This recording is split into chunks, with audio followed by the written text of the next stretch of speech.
Welcome to the Best Damn Arm Wrestling Sports Show. You're here with a special guest, Brandon Ellsessor, and the hosts, Reza and Scott Wynn. What's up, Brandon? What's up, buddy? What's up, guys? Good to see Good you. to see you, man. Good to see you too. Is that a new tattoo on the hand?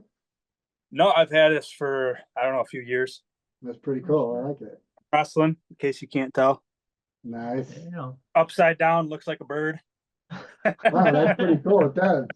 It does look like Yeah, a bird. Yeah, some people have actually thought it was a bird before that don't arm wrestle. And then I just go like this. I'm like, oh, What's the one on your arm say? determination. Nice. Yep, I've had that one for a lot longer. Yeah. So what's new with you, bro? What's going on with your training? I'm pretty interested to catch up with you, man. It's been about 2 years since the last time we interviewed you. Yeah, it's been a while for sure. Well, I'm always training, so nothing new other than I'm constantly changing exercises and trying to figure out the best methods, I guess. Yeah, I guess your most recent post on Facebook, it shows you essentially doing back pressure. It looks like with two bands and one of them's off the pulley and one's to the fixed to the pulley. So one has play, the other one it looks isolated. I wanted to examine that. That's something I haven't really seen a lot of people do. Yeah, I'm always making stuff up on the go. Like I usually don't even have a plan a lot of times when I work out. I just go by what I feel. Yeah, and so I try different things. So you're really focusing. It looks like you're starting center of the table. You're doing just pretty much like a high post, trying to get that hand a little bit, gain a little bit of position on somebody. Is that something that you're really focusing on? Is your back pressure?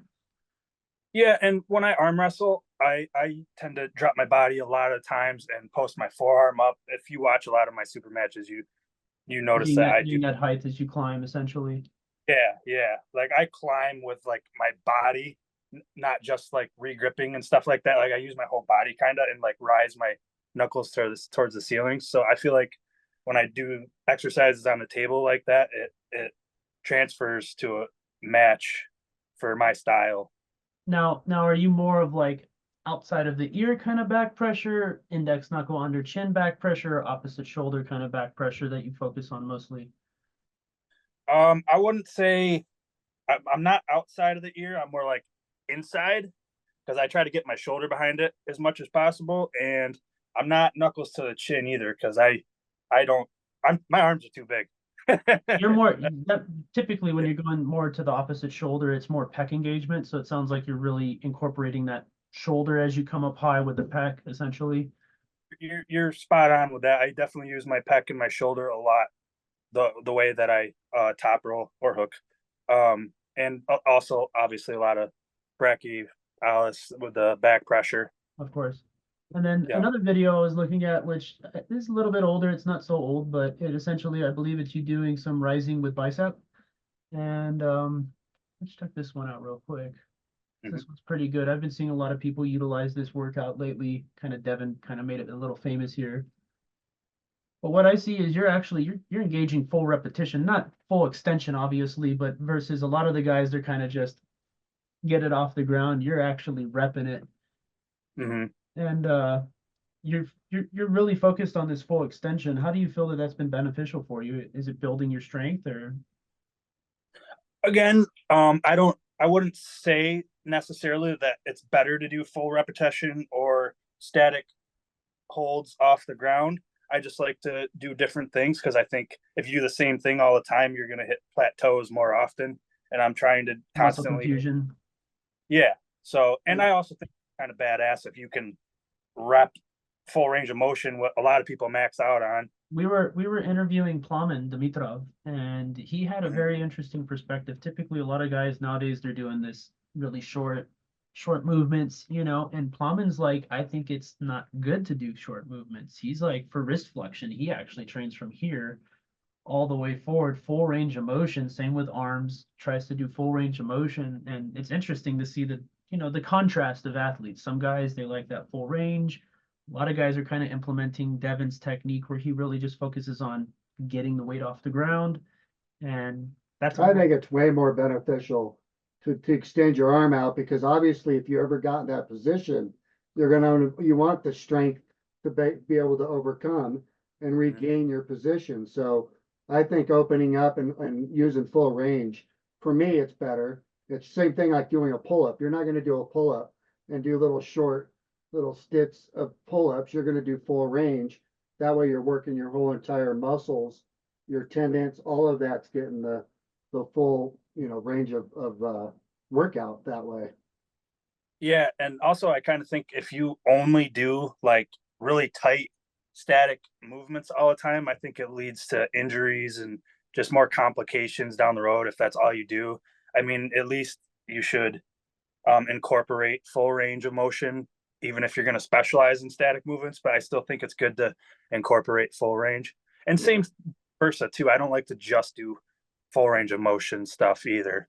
Like ultimately, you want to be strong in this position as tight as possible. So I think that should be your point. And then you should just add on full range of stuff for the full benefit. Now, are you still doing the weighted dips and pull-ups? I haven't really been doing weighted dips in a while. I don't really know why I stopped.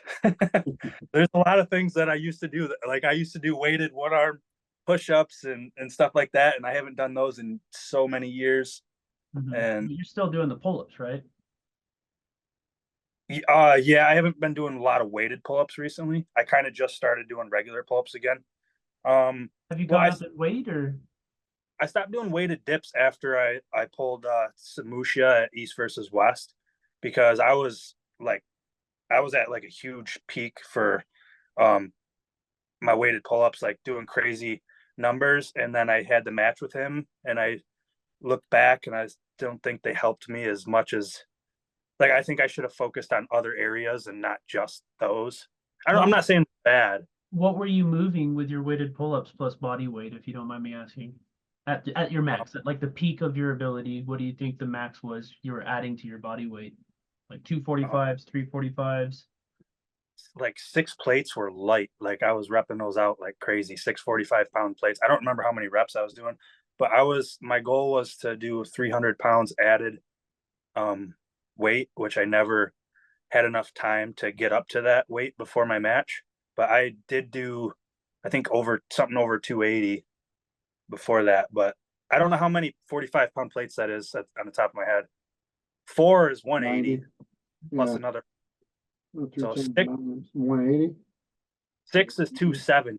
So yeah, I think I did 6 plates, and like I don't know. I did a little bit more than that, but yeah, that's 6 plates is crazy, bro. I don't think I've ever pulled up more than 3. So I mean that's like ridiculous. Which 3 is body weight, so I mean that by itself is, well, a little less than body weight. I couldn't put more than 6 plates on there because my legs don't stretch that. Yeah, exactly. Yeah. Now, I was actually really interested. David is probably one of the most versatile and capable athletes of our, East versus West modern era. And I wanted to get your perspective on Americans that perceive that they have a chance against him, or just your take on that match. So if you don't mind, let's analyze that match. Let's okay. Here. So you're obviously setting up in a low hand position, and he's a little bit higher. Of course, a commercial. We'll stop that there. I'll let the commercial go by. But why do you think you took the low hand approach towards him in the straps? I don't necessarily think that was the wrong idea. I still kind of believe that I did the right thing. I just think that I didn't follow through enough with it, and I didn't really fully commit to any one thing. I have a couple regrets in that match, and it's not the fact that I started in a low hand top roll, but I think as soon as we went and I gave up on it once the match started, and he had a little bit of supination. I gave up on it, and I went into this horrible hook position, and then even then I should have tried holding, because I felt like his defense is amazing. I think his defense is better than his. Yeah, but you already see him starting to carve in here right as your hand's closing. Yeah. Closing your hand, he's already starting to do this, almost making it look like you're engaging wrist flexion, but really setting himself up for the hook. Yeah, that reminds me. He was loading more than I was, and I kind of wish I was loading into his fingers more before the ready. And then he was loading you with back pressure, or he was stacking kind of to the side to engage that hook. If I you could believe remember. he was kind of to the side, yeah. Mm-hmm. And I didn't load back. I should have loaded into his fingers more than what I did. I was kind of relying on like a completely straight, no load start and blasting outside from there. But I let him get a little bit too much, I think. Yeah, he's definitely. I mean, he's number one, bro. So that would have been, it's definitely like a situation where his ability to take people inside is substantial. I mean, Mm, I would really yeah. like to see somebody be able to bang with him inside, but I don't know if there's anybody right now that's at that level.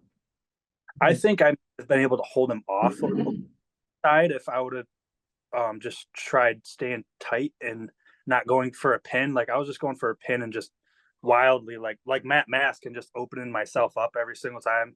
Yeah, And I you think definitely opened up a little bit. One thing I'm I one don't thing think I could have beaten him in a hook, but I think I could have done better than what I did. one thing I do notice with him is his shoulder is over his elbow in his setup. So he is planting a lot of that weight on that elbow versus your shoulder's kind of behind your elbow. So you're really relying on that brachialis. You see what I'm Mm-hmm. saying? Yep. And against someone like him, it might be wise. I mean, obviously, if you're going to load down on that elbow, you're really relying on that bicep and going inside with him. And you probably wanted to post out of his hand. And that's probably why you let that shoulder relax back a little bit. Mm-hmm. But it's a situation where a guy like that, I mean, I wouldn't want to bang with him inside pro. I'll tell you that much. Fuck. So what you're saying is basically it would be better to do like utilize like a drag style top roll than it would Yeah, be to go. like this, Yeah. and start with your shoulder over it and coming. Yeah. That's a possibility again, because with his load, it's probably engaging his lat a lot. It is. And like yeah, I wish I would have tried more things than what I did. The only things I tried was my normal low hand top roll and a friggin' flop wrist press, which is stupid. I don't know. I tried that in like the last round, and it Interesting. was It almost looked like, I don't know if the wrist actually did break the plane. Did you see that, Scott? Did it look No, like it his didn't wrist? look like it. Yeah, I I was didn't. tripping The on. second match didn't look like your wrist broke the plane. I mean, obviously he flashed you, but me and Scott were actually talking about. No, No, that yeah, wasn't a pick. your wrist did not break Not the either. plane, Bubba. You slow that a no. little bit lower. I mean, again, maybe the ref saw something I'm not seeing, No, he didn't. but He didn't get pinned. I I think if you would have matched his same move, you would have been, more in the match. Because he's basically going through his palm to Yeah. palm, and you're trying to go up higher, and he's coming in low palm, and he's driving sideways at the same time. You're trying to go out, and he's just going sideways on you, dragging at the same time. Yeah. He beat me technically pretty badly in that match with speed and just yeah. I didn't load enough. I wasn't fast enough. Yeah, I don't think that was a true pin, Bubba. And not taking nothing away from David, he's an amazing athlete, and he probably would have won either way with his technicality and his physicality. But in the same sense, I think round two, you may have been called a little short, and he probably didn't want to hold. You knew it wasn't a pit either. Yeah, That's funny, dude. and something I've been finding common as of recent is athletes have become really good at creating a really good surge hitting. Maybe not necessarily getting the pin, but letting go, looking at the ref to confirm that they won. They didn't call it. Obviously, it looks like they didn't call it. It's like psychology, kind of. Yeah, and it's oh, here's the one where you go into the flop. So you actually blocked them out the back, it looks like. And then I get them a little better there. Yeah. I think if I would have stuck with it and followed through and maybe went into more of an open arm top roll, it's possible I could have flattened his wrist out there, but I'll never know because I didn't try it. Now, did he pronate out of your hand, or did you just try and dive in with the flop? Oh, I tried. Both. Yeah, it definitely looked like that was definitely your best match right there, in my opinion, thus far. You actually were able to grind with him on that second match. Yeah, I don't look in terrible position right there. No. I was just panicking. I was in panic mode. Yeah, that's what it looked like. I was scared because that wasn't my game plan against him. Was to Yeah. be Because if you could have, it seemed like if you could have transitioned into a high hook, because you hooked in, you were locked in with them. Now, if it seems like if you started twisting up towards your face, you would have kept your hand in the match. yeah. But and you kind of let your hand go, and at the same time, he went for your hand. Yep. I don't think he's too far above me. It's just he's so good at getting to his spot where he's dominant at, and like I don't think the power level is far off. No, No, the power is definitely there because you were able to block him in that second match. And actually, Yeah. even this match, he's trying to suck you to his side of the table with that lat drag right he there. just stays engaged. He stays tight and stays with Still, his hand. yeah. Still, I didn't think I was in a bad position in that. I should have stuck with it more outside pressure than instead of going for a stupid press like I did. What do you think you were committing to the press? You just didn't feel that your back pressure was enough, or do you feel like his inside pressure was something that you wanted to counter with a press, or? I've had success with press in many matches before. But I have to have my pronator with it for it to be good. And when I went for the press with him, I had no pronator. Now, Brandon today versus Brandon then, how much of a difference do you think physically you are? I think I'm constantly improving. As long as I'm in good shape and on that day, like healed up, I think I'm better, obviously. Because I never stop training. It's always my dream and my mission to become better. So What's your weight now?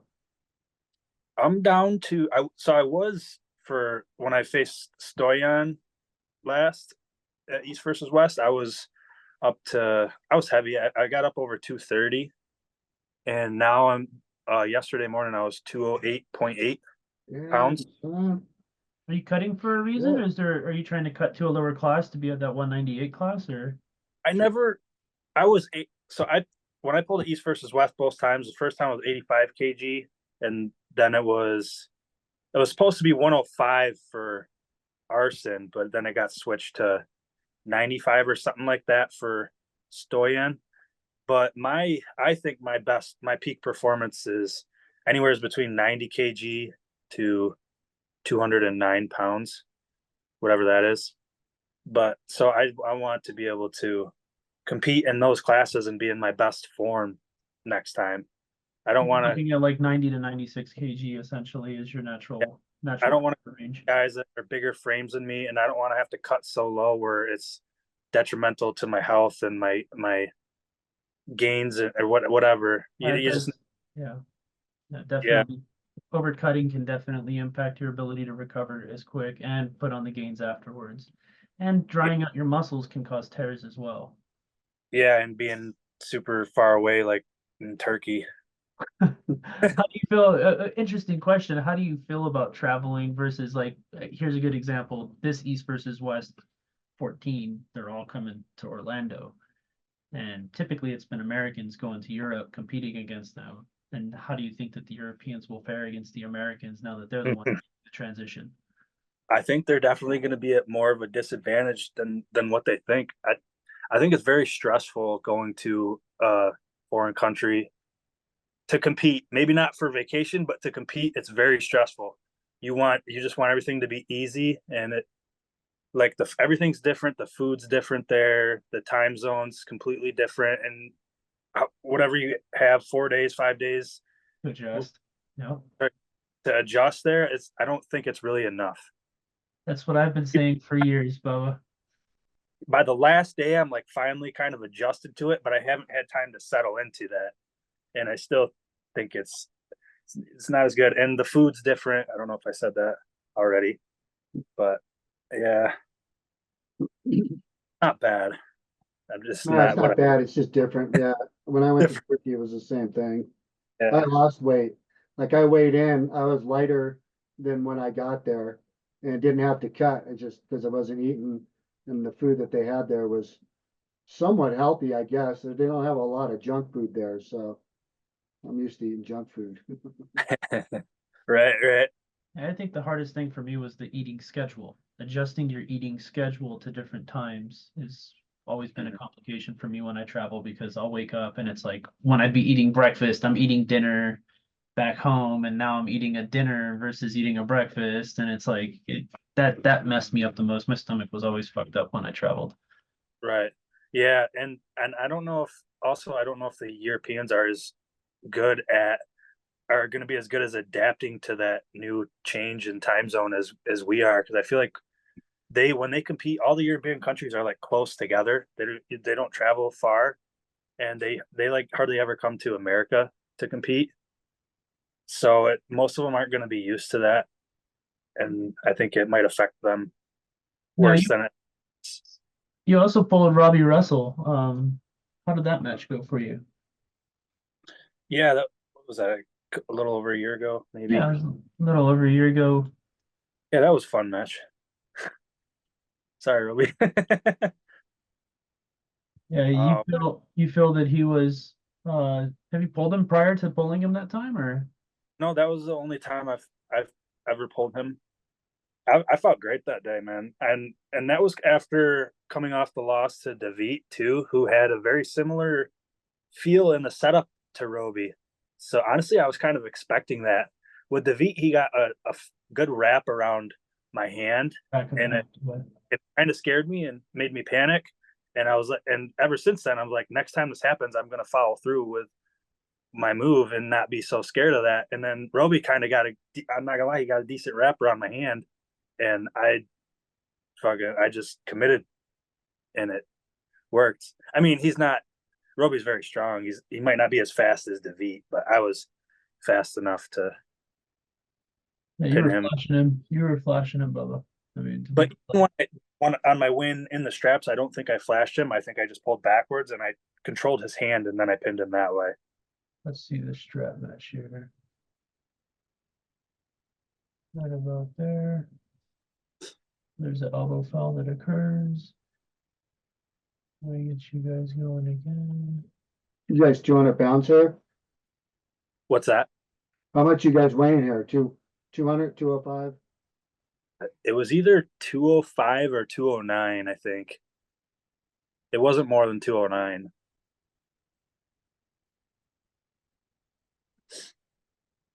You guys had Sean Hancock was the head ref of that match, it looks like. Yeah. The first 2 rounds against Roby, I top rolled more sideways because I seen Artem Taranenko pin him like that. So I did that the first 2 rounds and it worked. And then he kind of caught on to it after that. So then that was when I started going more backwards. This match right here is an example. You should be able to notice it. I haven't watched it in a while. But with my first 2 pins, I top rolled him sideways.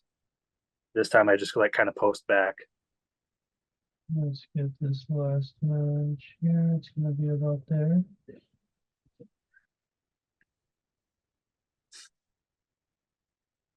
Robbie looks pretty comfortable right there. This was the very last round. I went into a hook with him to test them. To test my hook, I guess. Yeah, you had already won the match technically, but you just wanted to see where your hook was at, essentially. Yeah, and I was too defensive, I think, against him. I started, I had a decent start, and then I just held there to wait to feel his power. And I should have been a little more offensive than that. I think you weren't using when you're here, I think you should be trying to get that lat engaged with a little bit of rotation to get your opponent palm up if possible. Obviously, it's really hard in a pummel position, but you can see he's really engaged his lat, dragging you to the back, and you could have possibly utilized your lat, but you might have separated your bicep in the process of doing that. Yeah, I mean, it's all easier said than done. Yeah, exactly. When a guy's stronger than you at certain angles, it's not easy. It is, yeah. He got what he wanted, that's for sure. Yeah, he had a great spot there. I held on to a few of his surges though, so I was pretty happy with that. Yeah, 4-2 match is good though. I mean, obviously in that last match, if you didn't go inside with him, you probably would have had a 5-1 win, And I think, did he pin you on the one that he beat you, or did he won on fouls? Yeah, he won on fouls on that one. Yeah, but if anybody watches it, like you'll notice my first two wins, I hit sideways and flash pinned him. And then I did the same thing in the third round, and he stopped me, and I fouled, and then I ended up fouling out. And then the next match went into the straps, and I went backwards with my top roll and controlled his hand, and then I pinned him. So I think it showed, and it was in the straps too, which showed a lot of what I'm capable of, like technique wise, like adjusting and stuff like that. Now, do you prefer strap matches, or do you prefer just pulling with open grip, essentially like a free grip? I think I'm in the strap. You run for the strap, or is it something that you just pull if the hands don't stay together? Yeah, if the hands don't stay together, I never run from the strap. I train so that I don't have, because I'm not good at slipping. So I train so that I can beat somebody out of the strap. But a lot of times it just goes there. And I like it there because I feel like my bicep is behind it a lot, behind my top roll a lot more, and I have a lot of strength there. Let's transition the conversation over to these East versus West matches, and one that I guess has made me a little curious. It was kind of newly added to the pool of matches, is Devon Lorette versus Chance Shaw. Opinions? I just found out about that. Yeah, I don't know. I think Chance Shaw's. I don't know. I mean, I think Devon's gonna win. That I'm pretty positive about. I don't know what Chance Shaw's reason is for challenging him exactly. Well, they showed the video. I'm sure you saw the video. Yeah, he was spanking him. He was basically spanking him at the last one. After pulling, he was owning Devon. So was a lot of other people though. Like you never see Devon, even in after pulling, you never really see Devon get pinned, and everybody was pinning him. So obviously he's in between pancake cycles, and was it was a little downfall for him at that point. The thing that I don't know is how much after pulling did Devon go through by the time that Chance got to him and essentially pinned him that many times. That's what I don't know. And well, yeah. Sorry, didn't mean to interrupt. Yeah, after pulling doesn't count. We know. Well, no, I mean, but I think Devon does a lot more pulling than most people do. So I think practice Devon is a lot different than tournament Devon or super match Devon. Definitely. And I'm rooting for Chance. I think Chance has definitely got a shot. Yeah, I mean, I think Chance is definitely, he might come out on top. So I'm going to be, his advocate, and I'm going to go with Chance. And I'm going to be kind of a little different than both of you guys, and I'm going to say Chance's best shot is winning in round one, and every round after that with Devon's technicality and ability to figure out technique, and with his ability to stretch out into that King's move, that Devon will probably win, but Chance has a chance. Funny enough, Chance has a chance at the first match, and if he's able to pull off 2 wins, I'll be super impressed. I think he only has a chance if it stays out of the straps. I don't think he has a chance if it goes into the straps. But that's pretty good in the straps too, though. If Chance gets what he wants, he's an offensive puller 100%. When it goes to defense, forget about it. You know what I mean? I don't know what his deal is there, but he doesn't seem very good on the defensive side at all. So if he gets what he wants on the go, like that's what he's going to have to get to win the match or be in the match. But I've never seen Chance bleed an athlete in the first round. No. I haven't seen him utilize that technique versus Devon will bleed you in that first and second round if he has that chance to. And then the rest of the super match is his. I just don't think his tactics are going to work with Chance. He's going to use the psychological, trying to tire him out, regripping, trying to get put into the ref's grip. But yeah, well, I mean, he's going to play his tactical games. But I think Chance is prepared for that. Like he's seen it enough to know not to let it affect him. Whether it will frustrate him or not, we'll find out. He's young, so I could see Devon getting to him psychologically. So I'm gonna go quick through these matches, and you're just gonna say who you think's gonna win. Ryan Bull Bellinger and Raymond Cotre. That could that might be a tough call. That could be a tough call. I'm gonna go. I mean, I don't know if Coach Ray is in serious mode or like promoter mode. I think if he's in serious mode, I'm going with Coach Ray. He's been training hard. I know that. Yeah, I'm gonna Jonathan Brita or Amedic. I'm gonna go with Jonathan Breda because I Alex, don't know it well, and I like Jonathan. Alexandria, Alex Top Rolls girl, or Elizabeth Ray Mosek. We could. Oh, wait. I think I'm gonna go with Elizabeth. I think she's bigger and stronger, and she's probably training harder. I think, yeah, I'm just gonna go with Hunter Knopf and Doug Ehrlich. her. Hunter. Sorry, Doug. Travis Badgett and Corey West. Was that left? Left. That's. I beat Travis left. I just want to throw that in there. Oh, shit. Yeah. We talked about that. Corey. Paul Talbot or Varej? Paul Talbot. Interesting. You and Scott actually share a similar opinion on that, and I'm kind of on the fence. Matt Mask or Lars? I'm gonna say Matt. Justin Bishop or Giannis? Tough questions. Justin. Frank Lamparelli or Dave Chafee? Dave, if he's feeling good, if he's healed. Artem or Mindaugas? What's Mindaugas weigh? I don't know. About 176 right now. And I think they have to meet somewhere in that range. So I think Artem probably come around 185, hopefully for a close weight. But I don't know if they have a weight agreement on that but I know Mindaugas right now he's about 173 to 178, somewhere in that range. That could be a really good match, but I think if Artem loses his hand, he's gonna lose the rest of the rounds from there. And he's known for losing his hand a lot of times. I don't think his side pressure alone is gonna be enough to beat Mindaugas. So I'm gonna go with Mindaugas. Craig Tullier or Tom Holland? I'm gonna go with Craig. Michael Todd or Camille? Right-handed match.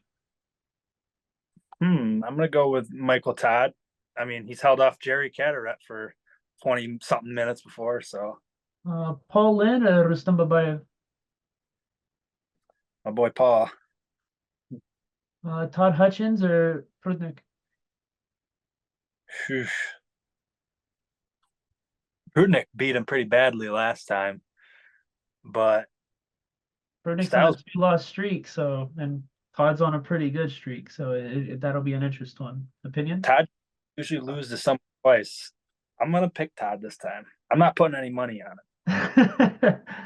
John Brzezinski or Leonidas? I'm gonna go with John due to experience, but I could be totally wrong. Jerry Caderet or Alex Kardeccia? I'm gonna go with Jerry. I don't know how good if Alex can hold off a flat press for too long. And then obviously we already spoke about Devon Lorette and Chance Shaw, which is the bottom of the card. So yeah, those are all the matches. Any of those matches you think could be interesting? Which match are you most interested in out of all of them? Well, biased opinion would probably be Paul Lynn because he's my training partner, him and Rustam. And I'm really curious to see, compared to the last time, if Paul's just stronger, or if Rustam just got hurt and that's the reason he lost, or if he got hurt because Paul was too strong.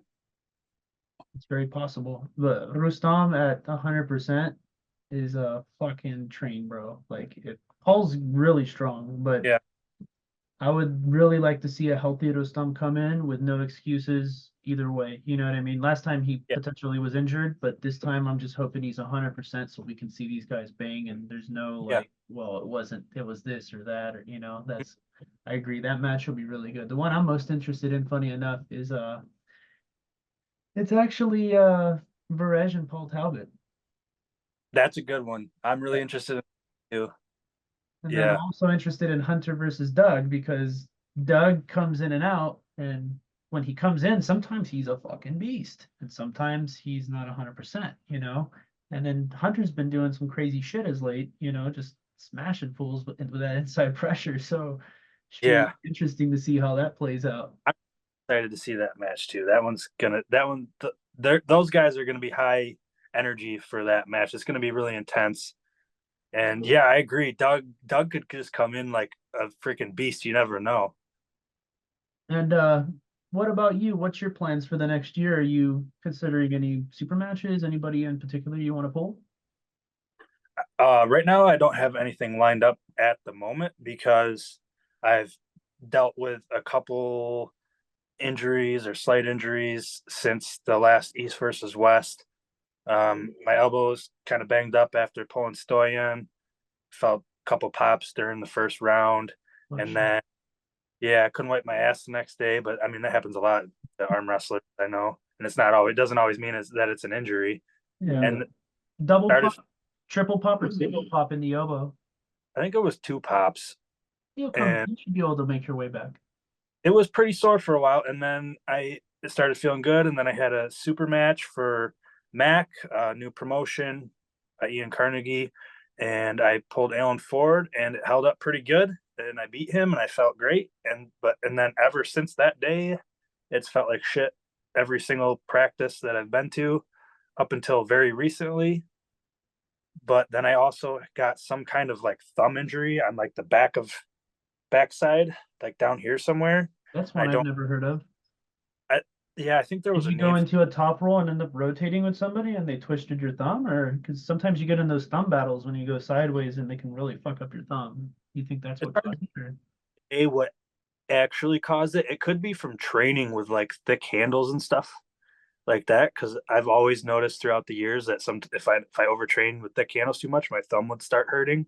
Yeah. But then it got to where it was like hurting really bad for over a month, and I couldn't like really arm wrestle anybody. I kind of had to slow down for a little bit Did you ever because I do contact sports like spar, like martial arts or boxing or skateboarding or a sport where you could fall on your hands and you injured your wrist in the past? Or I've injured my right wrist skateboarding way before I oh, ever started. yeah, yeah.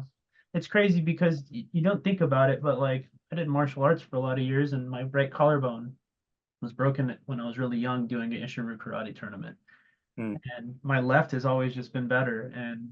Alan Fisher was my coach, and he's like, I don't feel like your right arm's engaging like your left. Have you ever injured your right shoulder? And I was like, thinking back on it, yeah, I did. I injured my right collarbone. And he's like, that's why your right isn't the same as your left. And I was like, what the fuck? And he's Yeah, like, those previous injuries can come back to bite you, especially as you're really putting that excessive pressure on your body.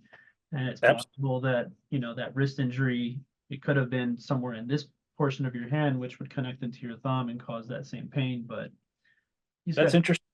It could be. I really don't know. I think my right wrist though is a lot stronger than my left wrist, oh shit. and I'm right-handed, so I guess that makes sense. My fingers are a lot stronger, and my grip is a lot stronger You on my have a right. you have a repetitive work job like construction or anything like that, or you do like masonry or tile work or something like that, or what do you do for work? Yeah, I'm a union iron worker. I do just rebar, so Rod it's Buster. Yeah, very yeah, yeah very repetitive hand movements that I mean, obviously that's going to give you that hand strength, you know, like me and you know Scott, we work in you know stagehand stuff and we did construction, so it's like obviously you're using your hands all day, like Justin and you and a lot of the other yeah. arm wrestlers, but can also create damage too, you know. I totally agree with that, especially doing like twisting wires and like awkward angles all the time. It Oh, yeah, creates dude. like the back of your hand that kind of sucks. You're not using those electric ones they got now to tie it we for got you. we got high guns, yeah, but there's lots of times where you just have to use Oh your yeah, hand pliers and yikes, yeah. yeah, and but I contribute a lot of my grip strength to that, and I don't have to deadlift anymore because I'm constantly bending over and picking up bars, so that's pretty cool. Yeah. I don't have to go to the gym and do that. Brandon, do you know about the World Series of Arm Wrestling? I've heard about it. Yeah, So yeah, that's 25, yeah, it's $2,500 right and left-handed yeah. I know. in the I would love finals. And that's I would not till, it's not till November, so you got time to heal. For sure, you just gotta enter a tournament. You automatically qualify when you enter, and you're in the Yeah. finals. Yeah, I know. I mean, I would love to. I don't know if there's still qualifiers that Yeah, I think oh, yeah, there's 3 or 4 more qualifiers there left is. before I've the. been Yeah, keeping an eye when I see 209, it. I think, would be your class. Yeah, for sure. I would like to. It's right now I have, well, we have 3 kids, one 10-month-old and one on the way. So, not a lot Lot of of money. responsibility. Welcome to the club, Bubba. Yeah, not a lot of money on the side to just do whatever I want with it. So it kind of sucks, but I'm doing the best that I can, and Yeah, You got- maybe you can get a sponsor though. I mean, you're obviously definitely good enough. You know, your chances of winning it are pretty good.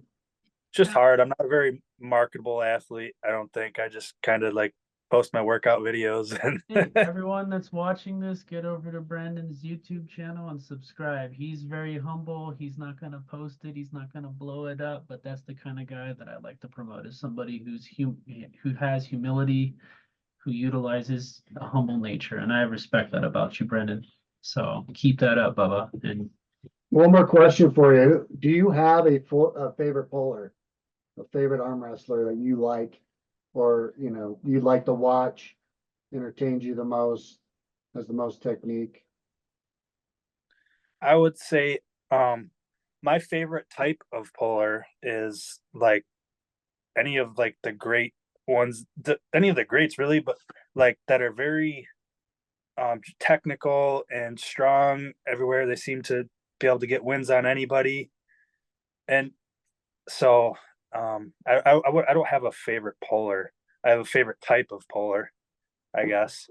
Right. Like the Evgeny Prudniks or Angerbayevs, and but there are guys like Todd Hutchings too, that are just crazy. Like you can't fucking beat them no matter what you do. So I mean that's pretty cool. It kind of throws a wrench into everything. Right. So arm wrestling's so easy but so complicated. I agree, man. Well, shit, Yeah. Brendan, it was awesome having you on, man. We got to get you on again, and I wish you luck. You know, congratulations on the kids. I had a kid recently, and just dealing with a baby is a workout in itself, bro. You know, helping the wife, doing all the stuff that comes with that, and I Yeah. commend you, bro. You're gonna have little ninja warriors pretty soon. It's all part of the training, man. I get my static baby holds in every day. Oh, yeah. And the weight only gets heavier every day. Yeah, it's perfect. Gradually too, so I'm not gonna hurt myself. Yes, sir. Well, you I'm take care, bro. I'll have to start strapping weights on to the little guy. Get the strap on the kids. All right, I won't go Right on, that far. brother. It's good seeing you, man. Take care. Take it easy, Thank Bubba. you guys. I appreciate it. Take care. Yeah.